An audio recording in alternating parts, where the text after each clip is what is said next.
কক্সবাজার বেড়ানো শেষ করে রওনা দিয়ে দিলাম বাসার ফিরবো বলে। সকালবেলা হোটেলের থেকে আমরা সব কিছু মালমাটি বুঝ করে নিয়ে বের হয়ে চলে এসেছি সমুদ্র সৈকতে। সৈকতে এখানে আমরা একটু রেস্ট নেব, একটু দেখব, দেখাশোনা করে আমাদের বাস আছে 4টার সময়, তাই ততক্ষণ আমরা এখানেই সময় কাটাবো। কক্সবাজার সমুদ্র সৈকত গোসল টোসল করে আমরা চলে যাব বাসে করে 4টার সময়।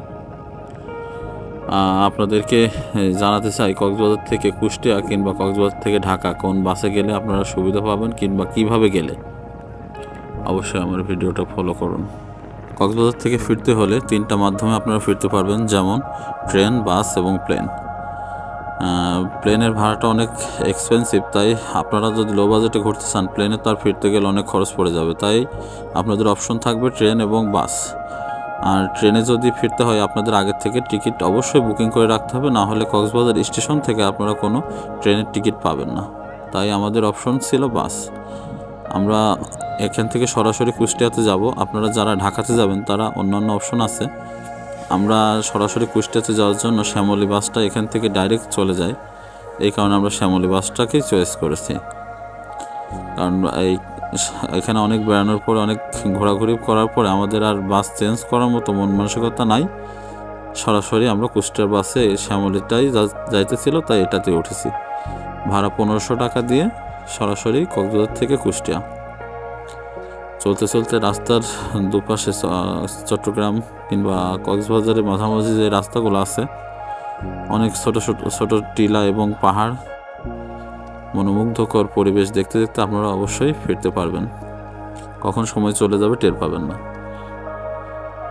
এখান থেকে আপনারা ঢাকায় ফেরার জন্য অনেক বাস আছে, গ্রিন লাইন আছে, সৌদিয়া আছে এবং হানিফ আছে। আর কুষ্টিয়াতে ফেরার জন্য শুধু ডাইরেক্ট শ্যামলী। আমরা চাইলে ঢাকাতেও বাসে করে যেতে পারতাম, কিন্তু আমরা সরাসরি যাব বলে তাই শ্যামলীতেই উঠেছি। সৌদিয়া এবং গ্রিন লাইনের বাসগুলো অনেক সুন্দর হয়ে থাকে, কিন্তু আমরা এই বাসটা শ্যামলীর, এটাও অনেক ভালো বাস। এহিনো কোম্পানি শ্যামলীর বাস এগুলো নিয়ে থাকে। সরাসরি সিট ক্যাপাসিটিও অনেক ভালো আছে, আর ভাড়াটা মাত্র 1500 টাকা সরাসরি ডাইরেক্ট কুষ্টিয়াতে। তাই আমরা অন্য কোনো অপশন চয়েস না করে আমরা এটাতেই করেছি। আর প্লেনে যেতে হলে, যারা প্লেনে ফিরতে চান তাদের জন্য মাত্র 7000 টাকায় আপনারা কক্সবাজার থেকে ঢাকাতে ব্যাক করতে পারবেন।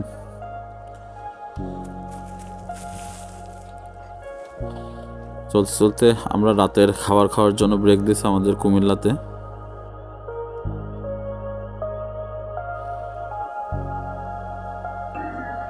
কখন রাত হয়ে গেছে চোখ লেগে গেছিল, টের পাইনি।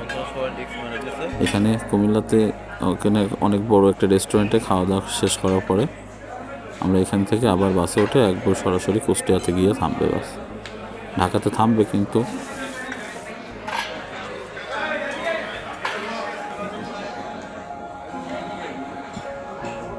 বাসে ওঠার পরে আমরা আর ঘুমাই গেছিলাম, আর কোনো টের পাইনি। আমরা সরাসরি পদ্মা সেতু পার হয়ে রাজবাড়িতে এসে আমি জেগে যাই। দেখতে পাচ্ছেন সবাই কেমন ঘুমাচ্ছে। সিট ক্যাপাসিটি অনেক বড়, আপনার সিটটা শার্ট করে নিয়ে অবশ্যই আরামে ঘুমাতে ঘুমাতে আসতে পারবেন। শ্যামলী সার্ভিসটা অনেক সুন্দর পেয়েছি আমরা। আপনারা নিঃসন্দেহে কক্সবাজার থেকে কুষ্টিয়া আসতে হলে সরাসরি বাস শ্যামলীতে উঠতে পারেন, কিংবা ট্রেনে যদি আসতে চান অবশ্যই আপনারা ট্রেনের জন্য অগ্রিম টিকিট কেটে রাখবেন, না হলে আপনার ট্রেনের টিকিট কিন্তু কক্সবাজার থেকে পাবেন না। আর কলাতলি মোড়ে, কক্সবাজার কলাতলি বিচের এখানেই সমস্ত বাসের টিকিট কাউন্টার পেয়ে যাবেন। যারা ঢাকা আসতে চান কিংবা যারা কুষ্টিয়া ব্যাক করতে চান তাদের সবার জন্য কলাতলিতে বাস কাউন্টার আছে। ধন্যবাদ সবাইকে। ভিডিওটা ভালো লাগলে অবশ্যই লাইক করবেন।